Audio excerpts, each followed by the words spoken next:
আজকের দিনের কর্মসূচিতে প্রেসিডেন্টের ভাষণের উপরে ধন্যবাদ প্রস্তাব ছিল, ৭১ বিধিতে কিছু নোটিশ ছিল, প্রশ্ন উত্তর ছিল। আমরা শুরুতেই পয়েন্ট অফ অর্ডারে দাঁড়িয়েছিলাম। আপনারা জানেন যে 12 ফেব্রুয়ারি দুটি নির্বাচন হয়েছে একসাথে, সংসদ নির্বাচন এবং গণভোট, এবং সেটি একটা প্রেসিডেন্সিয়াল অর্ডারের মাধ্যমে হয়েছে। এটা স্বাভাবিক সাংবিধানিক ধারাবাহিকতায় হয়নি। সেখানে অনেকগুলা কথা ছিল, শর্ত ছিল। টোটাল 15টা আদেশ সেখানে দেওয়া হয়েছে একই দিনে। এই আদেশগুলো ছিল গণভোট সংক্রান্ত ম্যাক্সিমাম, আর সাধারণ নির্বাচনের সাথে ছিল। এখানে উল্লেখযোগ্য কয়েকটি জিনিস ছিল। এর মাঝে ছিল যে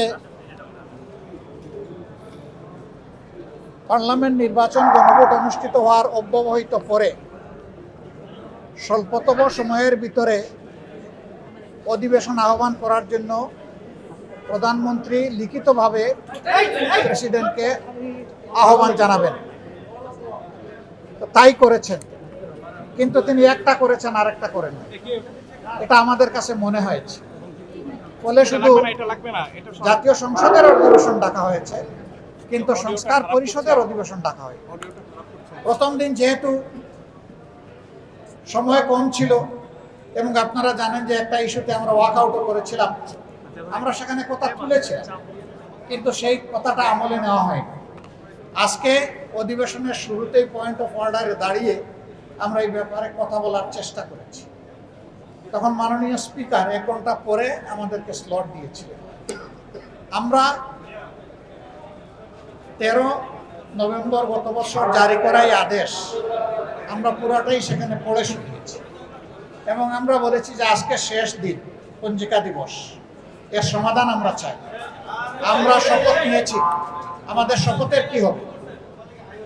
যারা শপথ নেন নাই তারা শপথ কখন নেবেন, এবং সেই সংস্কার পরিষদের অধিবেশন কখন ডাকা হবে? গণভোটকে আদৌ মান্য করা হবে কিনা?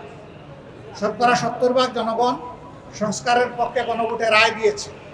সেই গণভোটের শেষ অবস্থানটা কি হবে? এই সমস্ত বিষয় পয়েন্ট অফ অর্ডারে দাঁড়িয়ে বলার পরে মাননীয় স্পিকার বলেছেন যে এই ব্যাপারে আপনারা সুনির্দিষ্ট নোটিশ দিলে আমরা বিষয়টা বিবেচনায় নিয়ে আলোচনা করব। আমরা এখন নোটিশ প্রদান করব।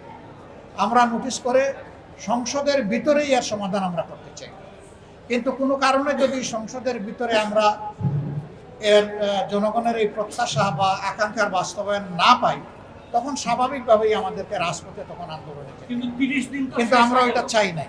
আজকে যেহেতু আমরা বিষয়টা উত্থাপন করেছি, মাননীয় স্পিকার যেহেতু এটা বিবেচনায় নিয়েছেন, নোটিশ দিতে বলেছেন, সেই ধারাবাহিকতা এখন এটা চলতে পারে। স্বরাষ্ট্রমন্ত্রী একটা কথা বলেছেন যে যেহেতু এটা আদালতের বিষয়, আদালতে আছে, আদালত মীমাংসা হবার পর সংসদে আসবে। না, তিনি এটা বলেন না। এরপর না, তিনি এভাবে বলেননি।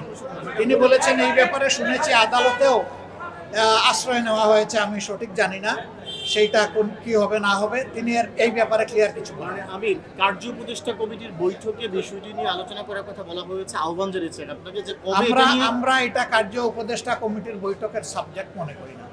আমরা মনে করি হাউজেরই এটা সাবজেক্ট, এই হাউজে এটা সমাধান হোক, তারপরে যদি ওখানে কথা উঠে ওনারা উঠান আমরা দেখবো। মানে আমি যেটা হচ্ছে তো ওনারা বলছেন সংবিধানে বর্তমান আপনারা যেটা বলছেন এটা সংবিধানে নেই। তারা বলছেন তারা এটা উড়িয়ে দিচ্ছেন না, যে তারা এটা মানবেন না, আগে তারা এটাকে সংবিধানে যোগ করে পরে এটা নিয়ে তারা আলোচনা করতে চায়। আচ্ছা দেখেন, সংবিধানে কি 2026 সালে কোনো ভোট ছিল? এটা তো ছিল না। এই প্রেসিডেন্সিয়াল অর্ডার, একই অর্ডার, এই একই অর্ডারের মাধ্যমে যেটা হয়েছে, আপনি এক অংশকে সংবিধানের বাইরে গেলেও মানবেন, আর এক অংশ বাইরে গেলে মানবেন না। না মানলে দুইটাই না মানেন, আর মানলে তো দুইটাই মানতে হবে। তার মানে আপনার কি সংসদে আলোচনা? এবং একটা কথা আছে যে পাবলিক অপিনিয়ন বা উইল হইল সুপ্রিম কনস্টিটিউশন। তো সেখানে গণভোটে আপনি রায় নিয়েছেন, গণভোটে তো ওনারাও সম্মত, আমরাও সম্মত। আমাদের দাবি ছিল গণভোটটা আগে হোক, আর ওনাদের দাবি ছিল একই দিনে হোক। ওনাদের দাবি বাস্তবায়ন হয়েছে, ওনারা তো গণভোট চাই না এটা তো বলেন নাই, এবং গণভোটে বিজয়ী হয়েছে সংস্কারের পক্ষের প্রস্তাব। আপনারা কি বিশ্বাস করেন সরকার শেষ পর্যন্ত আপনাদের দাবি মেনে নিয়ে? আমরা বিশ্বাস করতে চাই।